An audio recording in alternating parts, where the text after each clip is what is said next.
Sun density. I think this one's going to surprise a lot of people. The mass of your sun is slightly greater than the estimate of your physicists, who have reckoned it as about 2 octillion, 2 times 10 to the 27th tons. It now exists about halfway between the most dense and the most diffuse stars, having about 1 1/2 times the density of water. But your sun is neither a liquid nor a solid, it is gaseous. And this is true notwithstanding the difficulty of explaining how gaseous matter can attain this and even much greater densities. Gaseous, liquid, and solid states are matters of atomic molecular relationships, but density is a relationship of space and mass.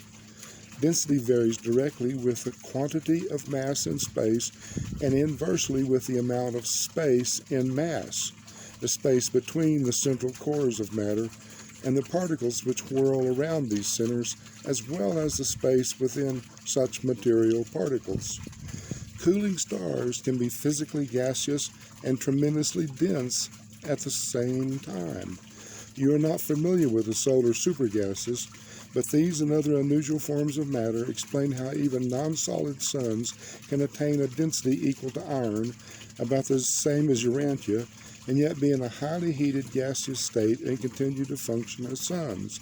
The atoms in these dense supergases are exceptionally small. They contain few electrons. Such suns have also largely lost their free ultra-atomic stores of energy. One of your nearby suns, which started life with about the same mass as yours, has now contracted almost to the size of Urantia, having become 40,000 times as dense as your sun.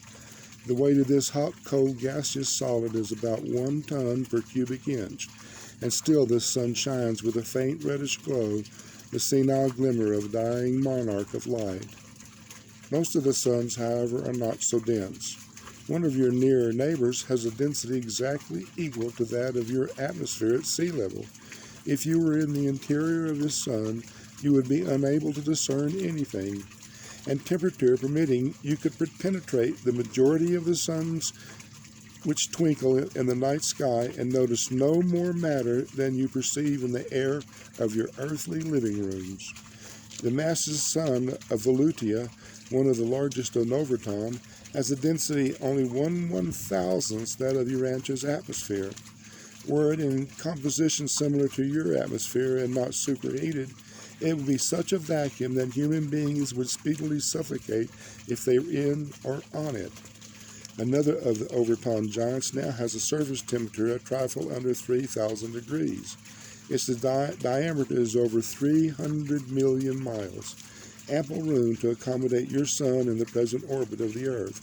And yet, for all this enormous size, almost over 40 million times that of your sun, its mass is only about 30 times greater. These enormous suns have an extending fringe that reaches almost from one to the other.